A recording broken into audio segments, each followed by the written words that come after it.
हुस्स ॼणा मारिजी विया ऐं केतिरा ई ज़ख़्मी थी पिया जॾहिं पुलिस सियाहन जे हिकु बस अंग्रेजी मोटरवी ऐं हिकु खॾ में अची वई।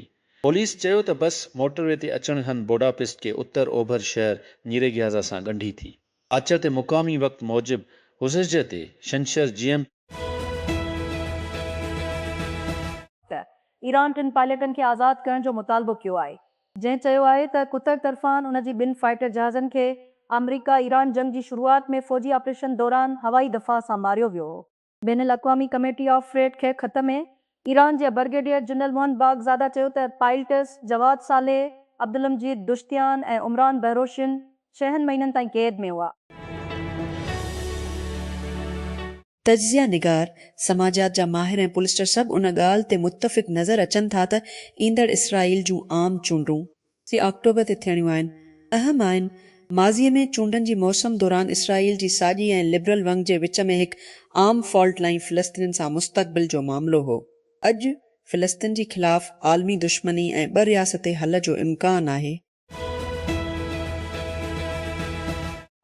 गज़ा शहर रिबाब देफला पंहिंजे खेमे जी अंदरि वेठी आहे, हिकु नंढड़ो बैटर थियल लाइटर खे पकड़ींदे हू हुनखे हिकु भेरो दुबाई थी ॿीहर हिकु अहिड़ी मज़बूत चमक पैदा करण जी कोशिश करे थी।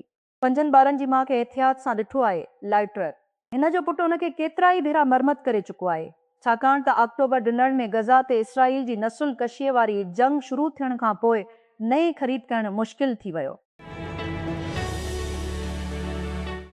बांग्लादेश रन्सनि जो ताक़ कंदे आचर ते डारून में सीरीज़ जी इफ़्तिताई मैच में ऑस्ट्रेलिया खे विकेटनि तां तारीख़ी फतह मुकमिल करण लाइ टेस्ट क्रिकेट जी सभ खां वॾी अपसेटनि मां हिकु आहे। मोमिन उल हक बियो वेबस्टर खे पहिरीं टेस्ट खटण लाइ 4 ॾींहं अंदरि मारारा ओवल में सख़्त गर्मी में घर जी ऑलराउंडर कीमरू ग्रेन जी शानदार सेंचुरी खे नाकाम बणाईंदे वज़ीर आज़म जी सियासी ऐं अवामी मामलनि वारी सलाहकार राणा सनाउल्लाह चयो आहे त पाकिस्तान में नवां सूबा ठाहिण बाबति इस्टेब्लिशमेंट या वफ़ाक़ी काबीना सां का बि ॻाल्हि ॿोल न थियो त इस्टेब्लिशमेंट नून सूबनि जो मामिलो को हुकूमत आॾो न उथारियो आहे। हिन वधीक चयो त उहो मामिलो वफ़ाक़ी काबीना में बि बहस हेठि नाहे आयो। मुत्तहिदा क़ौमी मूवमेंट पाकिस्तान एम्प आचर ते ऐलान कयो आहे त हू 9 सूबनि जी क़याम ऐं ॻाल्हियुनि लाइ ॿियनि सियासी पार्टियुनि सां क़दम खणी रही आहे। अहिड़ो ऐलान कयो। पाकिस्तान जी चेयरमैन डॉक्टर ख़ालिद मक़बूल सदीक़ी कराची में प्रेस कॉन्फ्रेंस कंदे कयो, जंहिं में हिन मामले ते ग्राउंड नेशनल डायलॉग जी ज़रूरत ते ज़ोर ॾिनो। वॉलेट डिज़नी ऐं जापानी video game company square Hanks छंछर ते अञा ताईं जारी थियल कंगडम हेड्स गेम जो जाइज़ो वरितो, जीअं हिननि अनाइम में डिज़नी फैन कनेक्शन वधीक विकिरो थींदड़ फ्रेंचाइज़ जी ईंदड़ 2 गेम्स मां हिकु आहे, जंहिं डिज़नी लाइ परचूअ ते $1 बिलियन खां वधीक कमायो आहे। उन जी एग्ज़ीक्यूटिव नायब सदर रांदियूं ऐं डिजिटल तफ़रीह शान शाप्टा ख़मीस ते कंपनी जी हिकमत अमली रिपोर्ट में चयो। छंछर ते घरो वज़ीर मोहसिन नक़वी 2 सरकारी अहलकारनि जे बचाव में आयो, जेके इस्लामाबाद में योम आज़ादी जी परेड दौरान घोड़ी गाॾीअ में सवार थियण जी वीडियो सोशल मीडिया ते वायरल थियण खां पोइ तनक़ीद जो निशानो बणिया। वॾी पैमाने ते गर्दिश कंदड़ वीडियो में 2 अहलकार, जिन जी सुञाणप कैपिटल डेवलपमेंट अथॉरिटी CDA जी chairman retired lieutenant Syed Ashraf ऐं इस्लामाबाद जी inspector general of police Syed Ali Nasir Rizvi जी तौर ते कई वई आहे, हिकु घोड़े गाॾीअ में परेड में सवार नज़र अची रहिया आहिनि। एसी ताईं जो हाज़िरनि खे ऑफिसरनि लाइ ताड़ियूं वॼाइण जी तरग़ीब ॾिनी वई आहे। वडियो में को बि ताड़ियूं ॿुधण में न ईंदियूं आहिनि। हिकु ताक़तवर ज़िलज़लो जेको ओभर इंडोनेशिया खे मारियो आहे, घटि में घटि 16 माण्हू मारिजी विया आहिनि ऐं 16 माण्हुनि खे ॿाहिरि निकिरण ते मजबूर कयो वियो आहे। जीअं बचाव वारी टीमूं ज़मीन जी भञकिड़ीअ सबबि बंदि थियल रोडनि खे साफ़ करण लाइ कमु करे रहिया आहिनि ऐं उञा ताईं मलबी हेठि दबियल बचियल माण्हुनि ताईं लाइ कमु करे रहिया आहिनि। ॿियारी शिदत वारो ज़िलज़लो छंछर ते मक़ामी वक़्त मूजिबि फीसरून ते आयो। तीज़ी GM थी जुमो। उन जो मर्कज़ तक़रीबन 2 किलोमीटर मील उत्तर अवल एंडी शहर फ्लोरस बीट ते ओभर नूसा टिंगारा सूबे ते हो। अमरीकी जियोलॉजिकल सर्वे मूजिबि जंहिं जी रफ़्तार मीटर आहे। टैक्सीला टैक्सीला पुलिस स्टेशन जी हदुनि अंदरि टैक्सीला बाईपास जी वेझो जी टे रोड ते ॾींहं जी रोशनीअ में हिकु औरत टिक टॉक कंदड़ खे गोलियूं हणी क़तल कयो वियो, जॾहिं त संदसि नौजवान भेण सख़्तु ज़ख़्मी थी वई। पुलिस ज़रियनि चयो आहे त छंछर ते मक़तूल जी भाउ पुलिस खे ॿुधायो त मक़तूल औरत पंहिंजी भेण सां गॾु कार में वञी रही हुई त हिदर वरियनि जी मोटर साइकिल सवार खेनि बाईपास वटि रोकियो ऐं फायरिंग करे ॾिनी।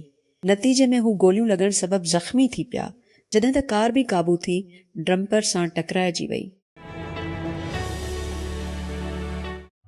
ऐं अमेरिका में मास पार्टियुनि खां वॾी खेमा पार्ट में तब्दीली आई।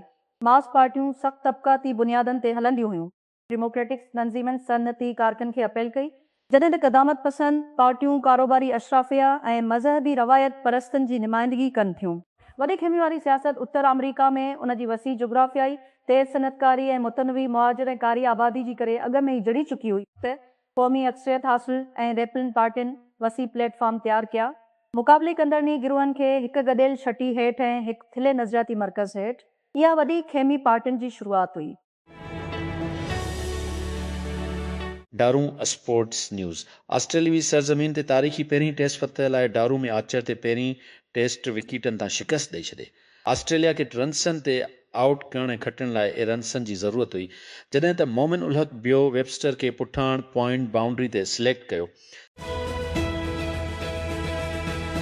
ऑस्ट्रेलिया जे वज़ीर आज़म चयो आहे त न्यू साउथ वेल्स नवंबर में बंदूक ख़रीद करण वारी स्कीम शुरू कंदो।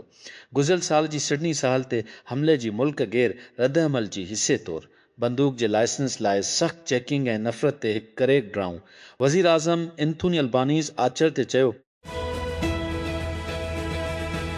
यूक्रेन ते रूसी हमलनि में घटि हिकु शख़्स मारिजी वियो ऐं 7 वधीक ज़ख़्मी थी पिया आहिनि, जॾहिं त हिकु स्पीनी जेट हिकु ड्रोन खे मारियो आहे जेको रोमानिया जी फ़ज़ाई हदनि में दाख़िल थियो हो।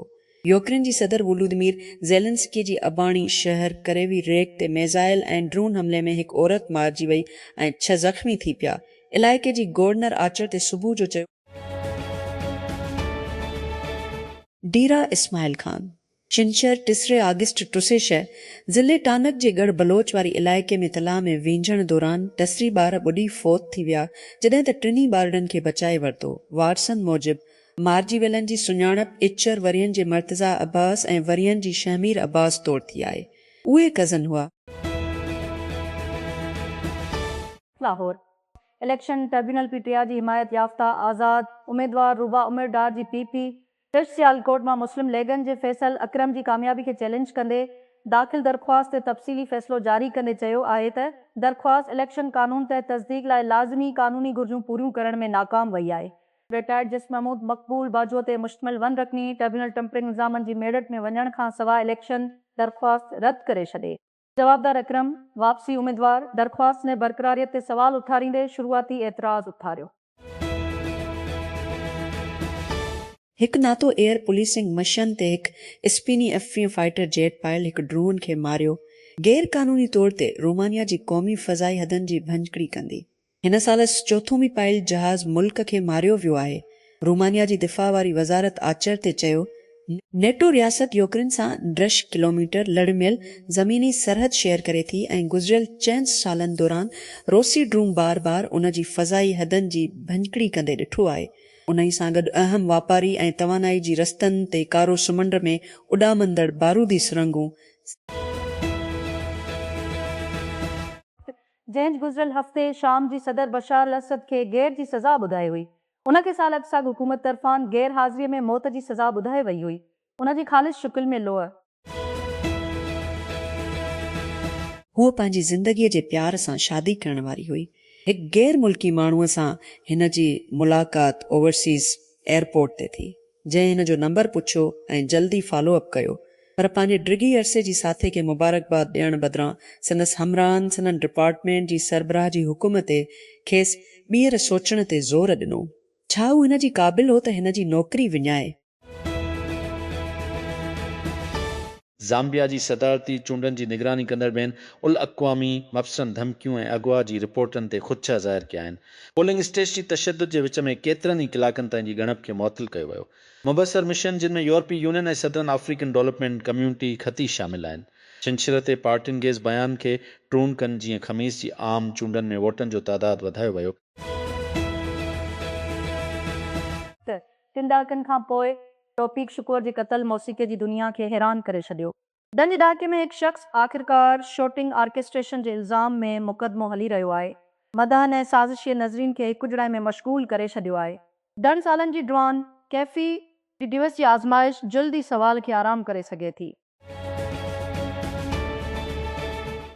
जेतोणीकि बलोचिस्तान गुज़िरियल 2 ॾहाकनि खां मुख़्तलिफ़ सतहनि ते अफ़रातफ़री जो शिकार रहियो आहे, पर हिन वक़्तु उहो सूबो मुसलसिल दहशतगर्दी ऐं लाक़ानूनियत जो शिकार आहे। त इस्लामाबाद ऐं कोयटा जा हुक्मरान अक्सर करे सूरतहाल खे घटाए छॾींदा आहिनि, पर अहिड़ा लम्हा बि ईंदा आहिनि जॾहिं हू पाण एतिराफ़ कंदा आहिनि त बलोचिस्तान में सभु कुझु ठीकु न आहे।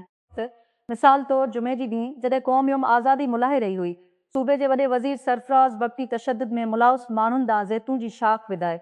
मिस्टर बख्ती गैर क़ानूनी अनसरनि खे सलाह ॾिनी त क़ौमी धारा में वापसि अचनि, हुकूमत सां ॻाल्हियूं कनि। बहरहाल हिन वधीक शामिल कयो सही तौर ते रियासत उन्हनि माण्हुनि सां न ॻाल्हाईंदो जेकी मासूम माण्हुनि जे क़त्ल में मुलविस हुआ।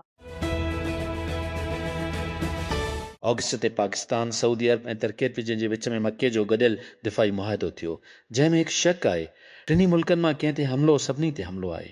हीउ मुआहिदो ख़ते जी स्ट्रेटजिक तरतीब खे नई शक्ल ॾियण जी सलाहियत रखे थो।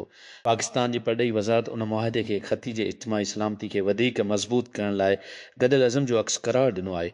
सम्झ में अचे थो त मके जो मुआहिदो उन्हनि वाइदनि जो तफ़सील नथो ॾेई जेके हर हिकु तरफ़ कया आहिनि। अहिड़ा मामला ऑपरेशनल तफ़सीलनि जे दायरे में आहिनि जेके आम तौर ते राज़दारी रखिया वेंदा आहिनि। तंहिं हूंदी बि वाज़े आहे त उहो हिकु फ़ौजी ब्लाक न आहे, न ई उनजो मक़सदु कंहिं मख़सूस मुल्क ॾांहुं आहे, पऐं त उन्हनि टिनी मुल्कनि में मुख़्तलिफ़ ख़तरनि जा तासिरात आहिनि। उन करे उहो मुआहिदो कंहिं बि जारियत खे मुंहुं ॾियण लाइ उन्हनि जी इज्तिमाही डिटरेंस ऐं दिफ़ाई सलाहियतुनि खे वधाइण जी कोशिशि लॻे थो। पाकिस्तान कुझु ॾींहं अॻु पंहिंजे अहिड़ी हिन आज़ादीअ जो ॾहाड़ो मिलायो। हिकु भेरो ॿीहर सालगिरह उन उमेद में वेहिजी पहुती त शायदि ईंदड़ साल मुख़्तलिफ़ हुजे ऐं आम शहरी लाइ कुझु रिलीफ आणे। इन उमेद जो ज़रियो मके जो गॾियल दिफ़ाई मुआहिदो आहे। भितियुनि खे ग्राफिटी सां ढिकियो वियो आहे, जॾहिं त घटियुनि खे पेंटिंग्स, झंडनि ऐं पाकिस्तान, सऊदी अरब ऐं तरके जी अॻुवाणनि जी तस्वीरनि सां सींगारियो वियो आहे।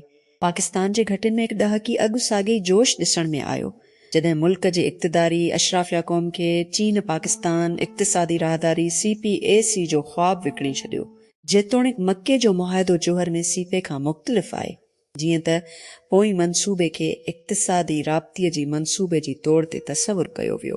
ताज़ो टे तरफ़े मुआहिदो हिकु जियो पॉलिटिकल इक़दाम आहे, जंहिंमें ख़तीअ जी वचीं ताक़तुनि खे शामिल कयो वियो आहे ऐं आम माण्हू उन सां पंहिंजूं उमीदूं जड़ियल आहिनि। जीअं खेनि उमेद हुई त सीस्पीक संदनि ज़िंदगियुनि में राहत आणींदो, रोज़गार पैदा कंदो ऐं मुआशी सरगर्मियूं पैदा कंदो, तीअं हाणे उहो तासुर पैदा थी रहियो आहे त उन मुआहिदे सां मुल्क में परॾेही सिड़पकारी ईंदी। सऊदी पैसो, मोहलत वारी उदायगी ते तेल ऐं नार में वधीक पाकिस्तानियुनि खे रोज़गार मिलंदो। वफ़ाक़ी वज़ीर अलीम ख़ान कराचीअ में गड्स ट्रांसपोर्टर सां सिंध जी गवर्नर सां मुलाक़ात कंदो। सिक्योरिटी इख़्तियार 1.5 लाख टोड़नि मदद लाइ कोशिशनि में शामिल इस्लामाबाद कंटेनरनि जे बंदरगाहनि ते उॾाम शुरू थी वई आहे। ट्रकिनरनि जे ढेर सबबि बंदरनर हाउस कराची में वफ़ाक़ी ऐं सूबाई हुकूमत जी आला अमलदारनि ऐं ट्रांसपोर्टनि जी नुमाइंदनि विच में अहम ॻाल्हियुनि खां पोइ ख़तमु थी सघे थी। मुस्लिम लीग ने पीपल्स पार्टी आज़ाद कश्मीर जी चूंड तकरार दौरान अवामी जज़बनि खे मजरूह करण खां पासो कनि। मरियम नवाज़ पीपल्स पार्टी जी धांधली जा इल्ज़ाम रद्द करे छॾिया। पार्टी खे मंतिक़ ते गौर करण लाइ त चूंडनि खे फार्म जीअं पुलिस जे नाले सां यादि रखियो वेंदो। इस्लामाबाद ब्यूरो मुस्लिम लीगनि जी सरबराह ऐं अॻूणे वज़ीर आज़म नवाज़ शरीफ़ चयो आहे त चूंडनि दौरान मुख़ालिफ़नि में सियासी इख़्तिलाफ़ आम हुआ, पर उन खे मर्कज़ में हुक्मरान पार्टी यानी इतिहादी पार्टी पीपल्स पार्टी विच में वधंदड़ इख़्तिलाफ़ जो ज़िक्र कंदे चयो आहे त मुख़ालिफ़नि में सियासी इख़्तिलाफ़ आम हुआ। शोरपर्ड में 3 थाकनि खे निशानो बणायो। केतिरा ई ज़ख़्मी फ़रार थियलनि जी ॻोल्हा जारी। Quetta web desk security forces Khuzdar जी इलाइक़े शोरपर्ड में ॻुझी इतला ते ऑपरेशन कयो, जंहिंमें लू दहशतगर्द मारिजी विया ऐं केतिरा ई ज़ख़्मी थी पिया। गोम्बी नाइजीरिया पंतामी ज़िले गोम्बी में हफ़्ते जे हिकु ॾींहं जी सुबुह ते घटियूं शहर जी शागिर्दनि, मज़दूरनि ऐं वापारियुनि मोटरसाइकिलनि जी वाक़ुफ़ रश सां भरियल आहिनि। पर तेज़ीअ सां के लॻभॻि ख़ामोशीअ सां गुज़री वञनि था। ट्रांसपोर्ट जी शिफ्ट जो हिकु ज़हन निशानी जेको न आबोहवा जी पॉलिसी जे करे पर नाइजीरिया जे वधंदड़ तेल जी क़ीमतुनि जी करे उत्पादन खे उहो अहसासु न थियो त हिकु मोटर साइकिल हिन जे पोयां हुई जेसीं ताईं सवार पंहिंजो हारुन न बजाए। पेट्रोल ते हलंदड़ साइकिलनि जी बरक्स जेके नाइजीरिया जी रोडनि ते शायल आहिनि, बरक़ी मोटरसाइकिल लॻभॻि बेआवाज़ हरकत कई ऐं निकिरंदड़ धमाको पैदा कयो। हमास जो सियासी अॻुवाण ऐं चीफ मुज़ाकरात कंदड़ खुलियल लिया मसरी अमलदारनि सां ॻाल्हाइण लाइ काहिरा जो सफ़र करण लाइ तयारु आहे। हमास जी हिकु ज़रियनि चयो आहे अमरीकी सदर डोनाल्ड ओभर जी दौरी खां अॻु जे आख़िर में हमास जी क़यादत संभालण खां पोइ मुल्क जी पहिरीं दौरी में अलिया खे मसरे इंटेलिजेंस सरबराह हुसन रिशाद सां मुलाक़ात करण जो इम्कान आहे। आचर जी सुबुह हमास ज़रियनि AFI ऐं उनादोलो न्यूज़ एजेंसियुनि खे ॿुधायो